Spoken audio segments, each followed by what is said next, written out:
Educação à distância, mudando realidades.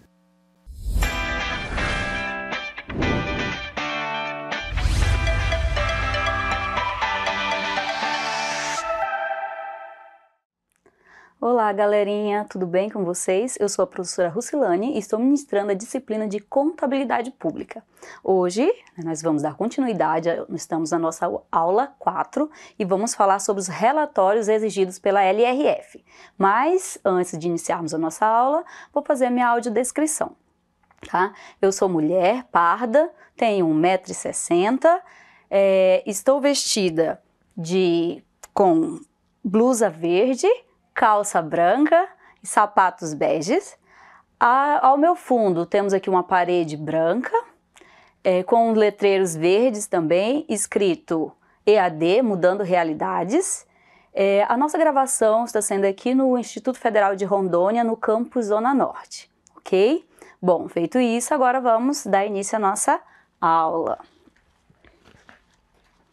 Bom, pessoal, então, como eu disse, nós vamos fazer aqui uma síntese, dos relatórios exigidos pela LRF, ou seja, a nossa Lei de Responsabilidade Fiscal. Então, o relatório da LRF, podemos ver aqui, são os dois exigidos, tá? Nós vamos falar aqui sobre o relatório resumido de execução orçamentária e o relatório de gestão fiscal. Bom, podemos ver aqui, tá? Temos o manual de demonstrativos fiscais aqui, que está na 12ª edição, já aqui, ó, do ano 2022, para que possam seguir todos os procedimentos, de como realizar esses demonstrativos. Bom, então qual seria a abrangência dos relatórios? Tanto do relatório resumido de execução orçamentária, quanto o relatório de gestão fiscal.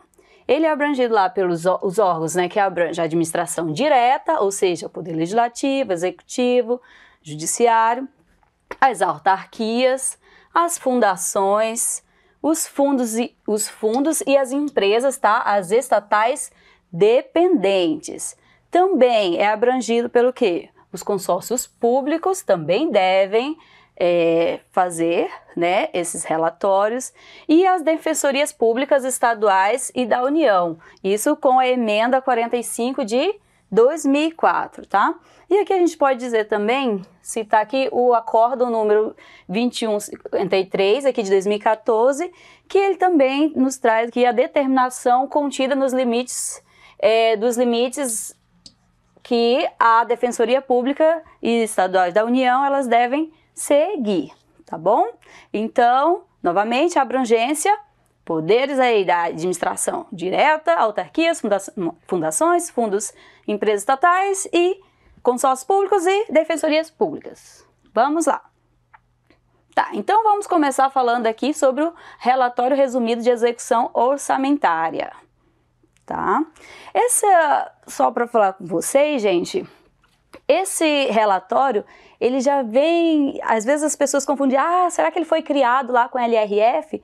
Não, tá? Isso já é uma exigência lá da nossa Constituição Federal, tá bom? A LRF, ela só veio para, se a gente for observar aqui, ó, ela só veio trazer as normas para sua elaboração e a publicação, mas a exigência já desde a nossa Constituição Federal.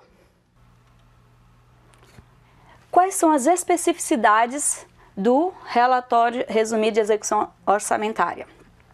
Ele contém informações de execução orçamentária bimestral, não confundam, tá?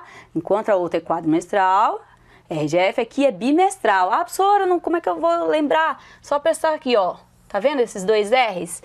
1, 2, aí vocês já fazem aí a assimilação, e já entende como bimestral. Tá?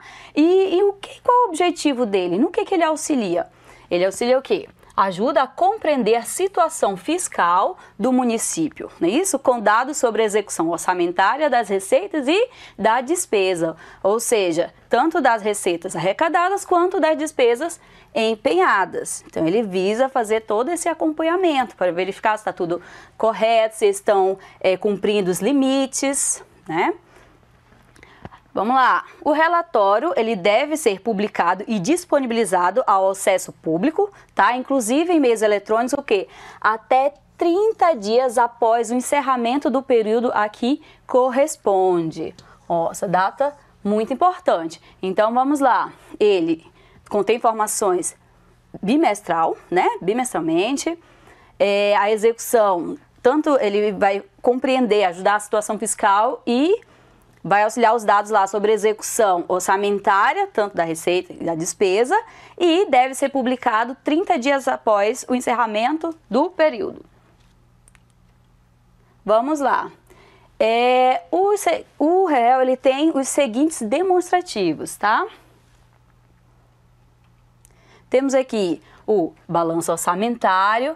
Qual é a diferença? Esse balanço orçamentário, gente, ele é um pouco mais detalhado, tá bom? Ele vem realmente com as receitas lá e despesas detalhadas, tá? E, como eu falei também, este real aqui, ele é feito bimestralmente. Também temos aqui o demonstrativo de execução da despesa por função e subfunção do governo.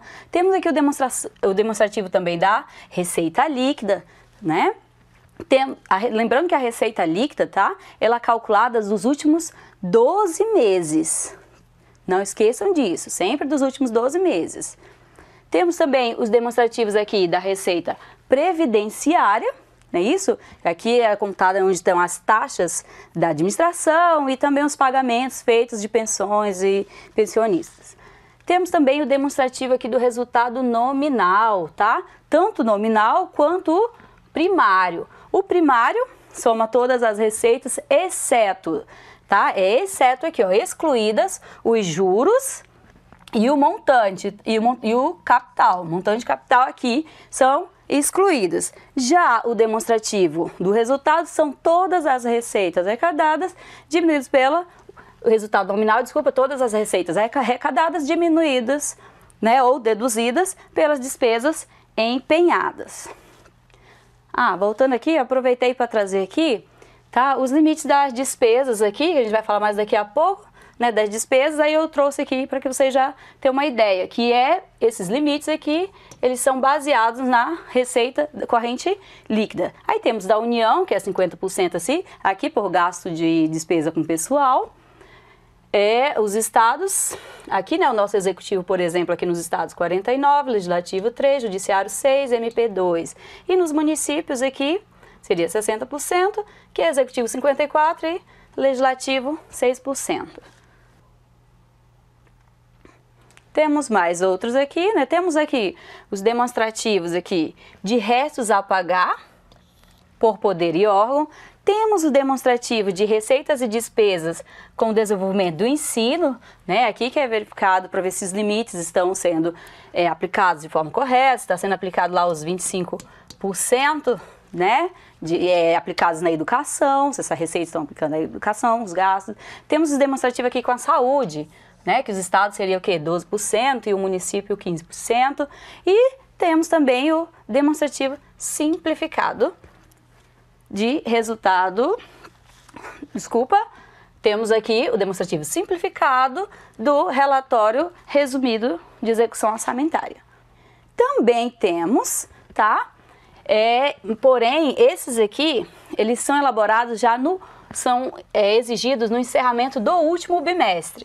Então, os outros 10 relatórios são lançados a cada bimestre, devem ser publicados, e esses últimos 4 são exigidos no encerramento do último bimestre, que tem aqui o demonstrativo de receitas e operações de crédito e despesa de capital, então, né, quanto que ele foi feito aqui praticamente de operações de crédito, de empréstimo e os gastos com as despesas de capital. Temos aqui também o demonstrativo de projeção atuarial do regime de previdência. Temos também aqui o demonstrativo de receitas de alienação de ativos e aplicação dos recursos, ou seja, quais, né, os ativos que foram leiloados e como foram aplicados esses recursos. E também temos os demonstrativos das PPPs aqui, né, das parcerias públicas privadas. Então, esses 4 são aqueles que são elaborados, tá? Até 30 dias após o encerramento do último bimestre. Agora vamos falar sobre o relatório de gestão fiscal. Bom, qual seria, né? O que ele busca evidenciar?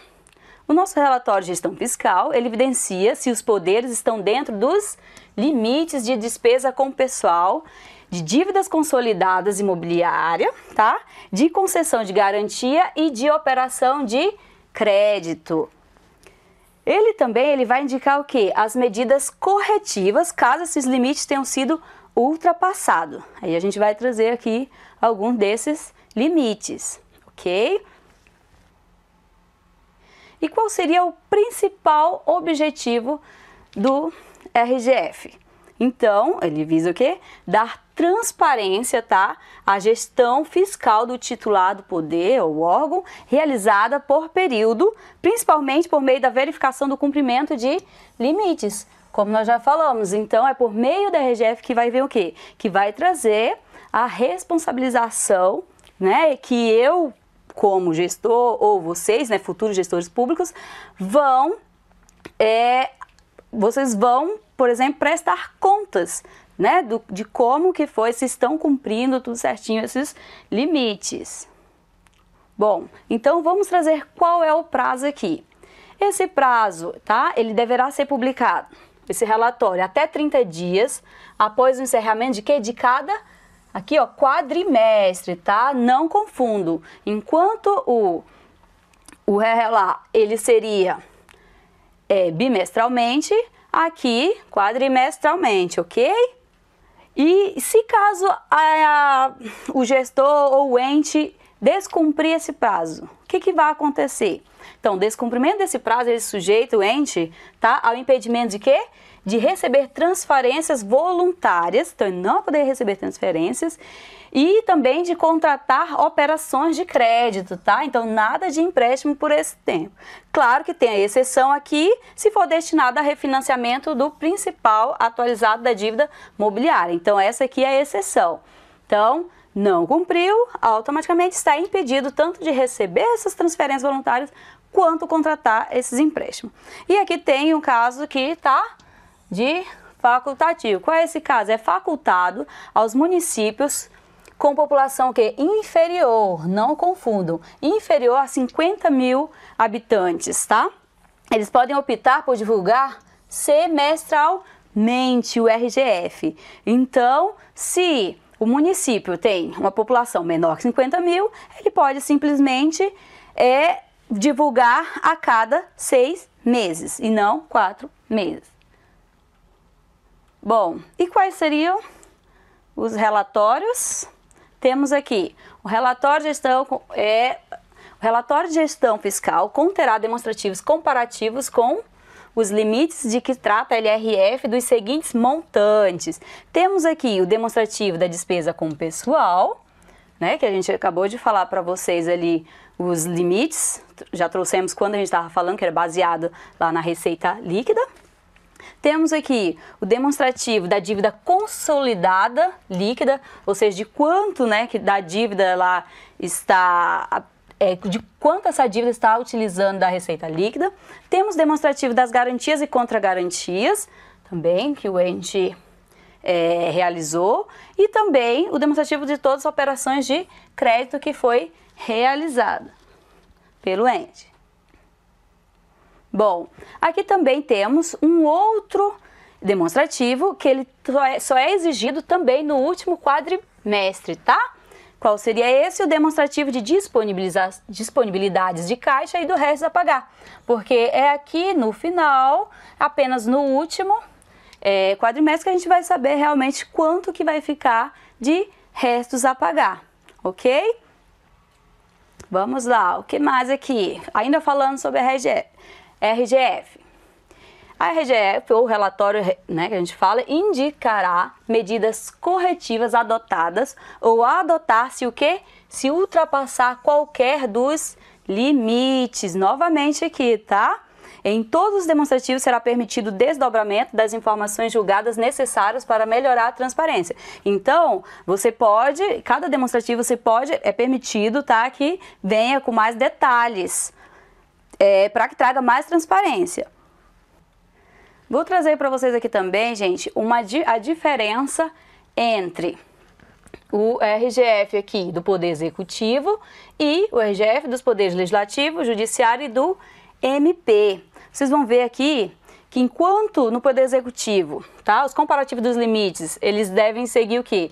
Da despesa total com pessoal, né, distinguindo também aqui os nativos pensionistas. Temos também o demonstrativo da dívida consolidada imobiliária, tem que seguir esses limites.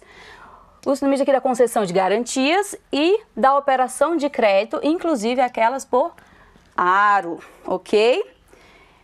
Temos também aqui as indicações das medidas corretivas adotadas ou adotar, já abordamos, e os demonstrativos que compõem o RGF do último quadrimestre. Então, aqui no Poder Executivo, olha a diferença aqui no Poder Legislativo, Judiciário e MP. Eles só devem fazer o comparativo aqui do limite do quê? Da despesa total com pessoal, tá?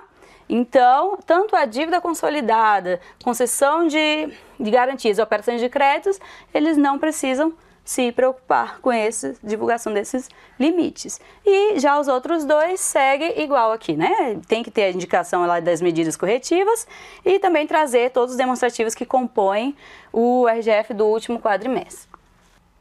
Aqui trouxemos o quê? Quais seriam as sanções pessoais, tá? Segundo a Lei 10.028 de 2000, a não divulgação do relatório nos prazos e condições estabelecidos em lei constitui a infração punida por quê? Com multa de 30% dos vencimentos anuais do agente que lhe der causa, sendo o pagamento da multa de sua responsabilidade pessoal. Então, o responsável pelas divulgações lá, né? Geralmente chefe do executivo, por exemplo, se for no executivo, caso não cumpra os prazos e as condições corretas estabelecidas em lei, ele será punido aí por 30% dos vencimentos anuais. Aqui eu trouxe também, né, os limites da RGF aqui. Temos aqui o limite legal. O limite legal é o disponibilizado nas normas, nas leis, que equivale aqui a 100%, mas até chegar a esse 100%, tem alguns limites aqui que a gente chama de limite prudencial e o limite de alerta. Então, aqui, chegou 90%, limite de alerta, opa, o TCE já fala, tem alguma coisa aqui, vamos dar uma segurada nesse gasto com o pessoal, né? Aí depois vem o prudencial, que é 95%. Não se confundam, tá? Isso, inclusive, cai muito em prova para as pessoas. Qual é o limite de alerta e qual é o limite prudencial? E por que ocorreu esse controle, tá? O controle reforçado pelo IRF ocorre de duas formas. Quais são as duas principais formas? Estabelecimento de limites para a realização e comprometimento de algumas categorias de gasto. Já verificamos, né, que aqui praticamente só trabalha com limite mesmo. Tem que seguir tudo nos conformes, segundo as normas. E também, nesse controle, trouxe o quê? A atribuição, né, de competência aos tribunais de contas para atuar preventivamente, tá? Mediante acompanhamento da evolução da despesa, a emissão do alerta quanto os limites estabelecidos estiverem próximos de serem atingidos e também a indicação de fatos que possam comprometer custos ou resultados dos programas ou indicar irregularidades na gestão orçamentária. Então, se já está chegando lá perto dos 90%, opa, tá ali o MP para agir, né, o TCE ou o Tribunal de Contas, TCU, se for na União, para atuar de forma preventiva, para que não estoure esse limite. Bom, pessoal, lembrando que a gente trouxe aqui só uma síntese, tá? Temos aqui apenas meia hora para falar, mas lá no relatório está mais detalhado ainda, que vocês precisam entender principalmente lá do relatório lá, né, de resumido de execução orçamentária. Ele é bimestral, não esqueçam, tá? Enquanto o RGF é quadrimestral. Todos eles são publicados 30 dias após o encerramento, tá? Ou após a data. Então, tem lá o bimestre, 30 dias após essa data, tem que ser publicado, ok? Então, até isso, nos vemos daqui a pouco e tchau, tchau.